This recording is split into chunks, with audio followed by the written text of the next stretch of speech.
के प्रति प्रेम भक्ति है। जब आपको ना चाहते हुए भी सदगुरु की याद पल पल आती रहे, ना चाहते हुए भी आप कहीं पर जा रहे हो, काम कर रहे हो, दुनियावी काम कर रहे हो, तो फिर भी आपको हर समय सदगुरु की याद आती रहे। सदगुरु के किसी बात को हम याद करने चाहे, ऐसी ही बात को याद कर लें कि मेरे सदगुरु भगवान ने मुझे दे इस बात के लिए एक आज जो लताड़ा था, आज मुझे धमकाया था।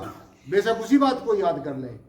सदगुरु की किसी भी कही गई बात को हम याद कर लें तो वो भी हमारी अपने सदगुरु के प्रति क्या है? भक्ति है। क्योंकि याद करना है हमने सदगुरु को, चाहे प्यार से करें, चाहे गुस्से से करें, चाहे उसके किसी स्वरूप को याद करें, चाहे उनकी किसी बताई हुई बात को याद करें, तो किसी भी तरीके से हम याद करें वो हमारी सदगुरु के प्रति क्या होती है? प्रेम भक्ति होती है। प्रेम भक्ति कब होती है?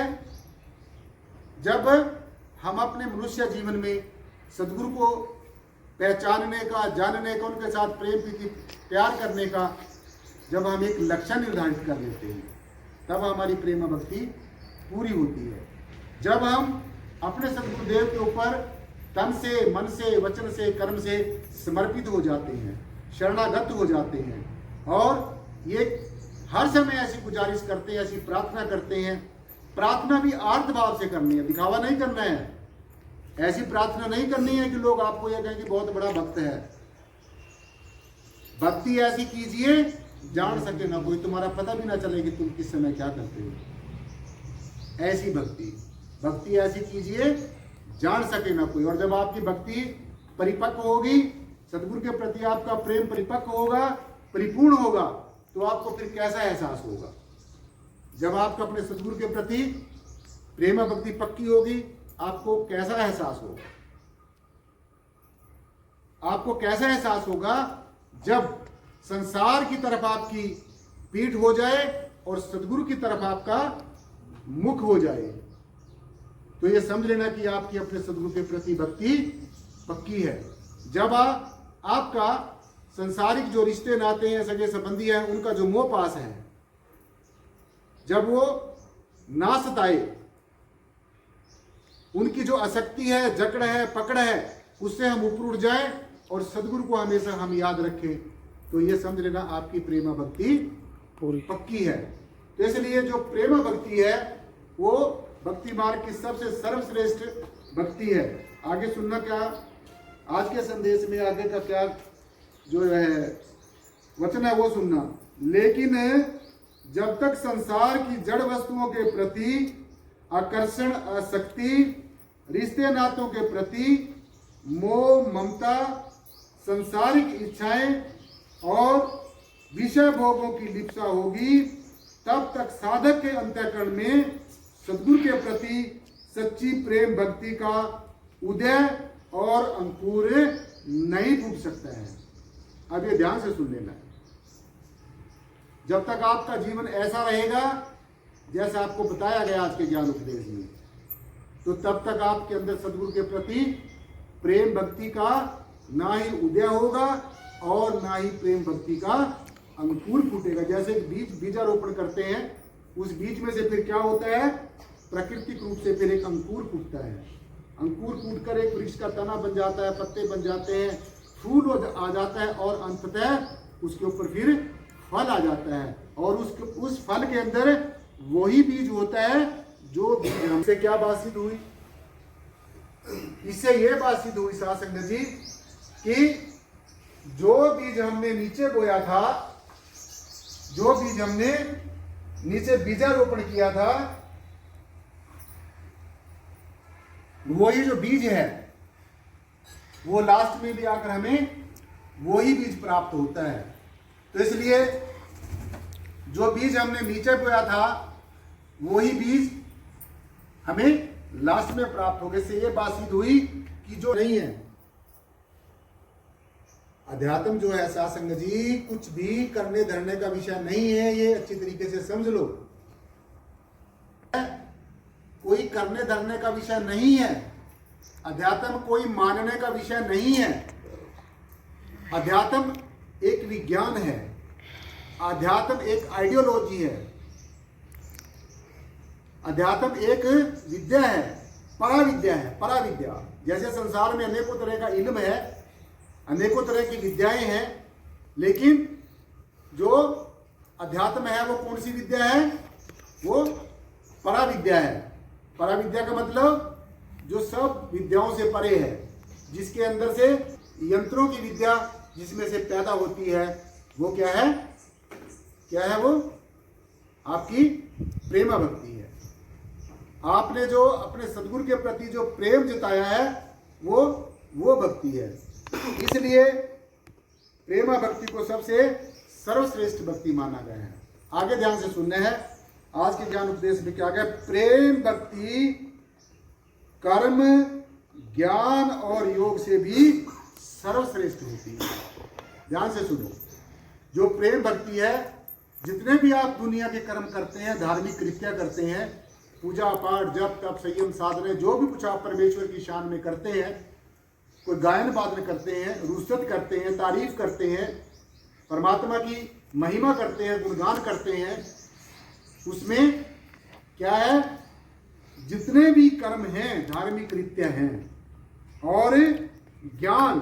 देखो, जो ज्ञान जिसको प्राप्त कर लेते हैं, आप लोग कहेंगे मुझे ज्ञान हो गया, ये ज्ञान परमात्मा नहीं है।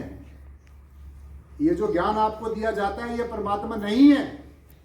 ये परमात्मा तक पहुंचने की एक सीढ़ी है, परमात्मा तक पहुंचने की एक युक्ति है, एक योग है। तो यही समझ के मत बैठ जाना कि मुझे ज्ञान मिल गया, बस निराकार को देख लिया, बस अब मैं मुक्त हो गया। नहीं, अभी तो आपकी जो यात्रा है वो शुरू हुई है। अभी आपने इस ज्ञान का अभ्यास करना है।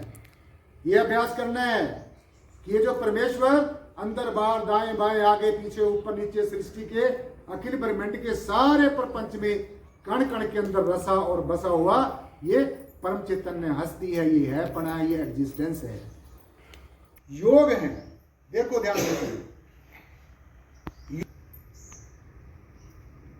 जितनी भी तरह का ज्ञान और जितनी भी पूजा पद्धतियां, अनेकों योग युक्तियां, उन सब से श्रेष्ठ भी क्या होती है? प्रेम भक्ति होती है। आज का जो विषय बहुत गंभीरता से विचार करने का विषय है, तो सबने अच्छी तरीके से श्रवण करना है। सच्ची प्रेम भक्ति अपने आप में साध्य और साधन दोनों आप ही है। जो प्रेम भक्ति है, ये साधन भी है और ये साध्य भी है। प्रेम भक्ति साधन भी है और साध्य भी है। यानी कि अनेकों साधनों को अपनाने की बजाय, मात्र साध्य भाव जागृत करने की बजाय, अनेकों तरह के पाठ पूजा करने की बजाय, आपने अपने सदगुरु भगवान के प्रति प्रेमा भक्ति को अपने अंतर में जागृत करना है। आपके अंतर में अनेकों दिव्य शक्तियां सुप्त अवस्था में पड़ी हैं। अनेकों दिव्य शक्तियां आपके अंतर में सुप्त अवस्था में पड़ी हैं। जैसे घर परिवार में 10 मेंबर होते हैं, अगर वो 10 के 10 मेंबर भी सो जाएं, एक आया वो भी सो गया, दूसरा आया वो भी सो गया, तीसरा आया वो भी सो गया, लेकिन कोई एक ऐसा जागृत हुआ मेंबर के बीच में आ गया, जिसने अपने आप को साधा हुआ, अपने आप को चेतना, अपने अंतर में जो चेतना की धारा को समझा हुआ है, अगर एक भी ऐसा चेतन पुरुष आपके बीच में आ गया, सदगुरु का प्यारा आ गया, भजन बंदगी करने वाला आ गया, प्रेम भक्ति वाला आ गया, तो जितने भी सोए हुए वो लोग हैं, उन सबको वो अकेला ही क्या कर देता है? जगा देता है। तो इसलिए जो किसी को अच्छा रास्ता दिखाता है, जो किसी को सदमार्ग पर चलने की प्रेरणा देता है, जो किसी को इस संसार से निराकार की तरफ जाने का रास्ता बताता है, इस ब्रह्म की तरफ जाने का रास्ता बताता है, ये जो तत्व दृष्टि देने का रास्ता बताता है, ये जो ज्ञान दृष्टि देने का रास्ता बताता है, ये जो साकार में निराकार, निराकार में साकार, क्रिएशन में क्रिएटर, मुझ में परमात्मा, मैं परमात्मा में, हम परम तत्व में, परम तत्व में हमारे में, जो ऐसी दृष्टि दे देता है, तो ऐसा सदगुरु प्रेम भक्ति हमें खोल खोल कर बता देता है। आगे सुनना है। सच्ची और निस्वार्थ प्रेम भक्ति इस ओत प्रोत सच्ची और ऊंची सरकार, ये जो परब्रह्म निर्गुणाकार सर्वाधार विश्वाधार परम तत्व है, जब इस सृष्टि के अंदर पांचों तत्व नहीं थे, पृथ्वी नहीं थी, जल नहीं था, वायु नहीं थी, अग्नि नहीं थी, कोई गुरु नहीं था, कोई शिष्य नहीं था, कोई सुनने वाला नहीं था, कोई सुनाने वाला नहीं था, कोई वाणी नहीं थी, कोई वेद नहीं था, शास्त्र नहीं था, ग्रंथ नहीं था, उपनिषद नहीं थे, पुराण नहीं थे, महापुराण नहीं थे, रामायण नहीं थी, गीता नहीं थी, अंजील नहीं थी, वेद नहीं थे, कतेब नहीं थे, बाइबल नहीं थे, कोई भी धर्मशास्त्र नहीं था। तो तब भी ये जो परम चैतन्य जो सत्ता है, जो है बना है, जो हमेशा था, है और रहेगा, जो तीनों के तीन काल में सत्य था, सत्य है और सत्य रहेगा, तो ये कण कण के अंदर, अखिल ब्रह्मांड के अंदर रसा बसा हुआ जय श्री प्रियतम निर्गुणाकार सर्वाधार विश्वाधार परम तत्व तब भी यहां पर विद्यमान था, तब भी यहां पर ये विद्यमान था। और जब तक ये प्रपंच इसके बीच में रहेगा तब भी ये इसके बीच में ही रहता हुआ भी असंग रहता है। असंगो हम, असंगो हम, असंगो हम, सबके संग रहता हुआ, सबके साथ रहता हुआ भी ये जो परम तत्व है, जो परम चैतन्य हस्ती है, जो परमात्मा है, ये तुम्हारे साथ रहता भी तुम्हारे से फिर भी अलग रहता है। और इसका अंश रूपी आत्मा हमारे अंतर में बैठकर साक्षी भाव से, दृष्टा भाव से हमारे सभी कृत्यों के ऊपर नजर रखता है। आप अपनी आत्मा से, अपने आप से आप मुंह कर नहीं सकते कि ऐसा नहीं हुआ है। आप कहते रहे, लेकिन आप सदगुरु से, परमात्मा से और परमात्मा के अंश रूपी आत्मा से कभी भी बेमुख नहीं हो सकते हैं।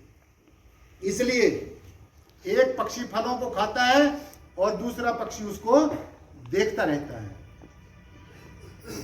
तो अगर उससे पूछा जाएगा, जो फलों को पक्षी खा रहा है, कि क्या तूने, अगर वो कहीं मैंने फल नहीं खाया, तो उस पक्षी से, जो पक्षी उसको साक्षी भाव से, दृष्टा भाव से जो देख रहा है, वो उससे कभी भी वो नहीं मुकर सकता है। तो इसलिए हमेशा सचेत रहना है, शैतान से हमेशा सचेत रहना है, शैतानियत से हमेशा सचेत रहना है, और ज़्यादा से ज़्यादा जो समय है वो परमेश्वर की बंदगी में लगाना है और खुदा की इबादत में लगाना है। तभी जाकर साथ में हमारा जो मनुष्य जन्म है वो सफला सिद्ध हो सकता है।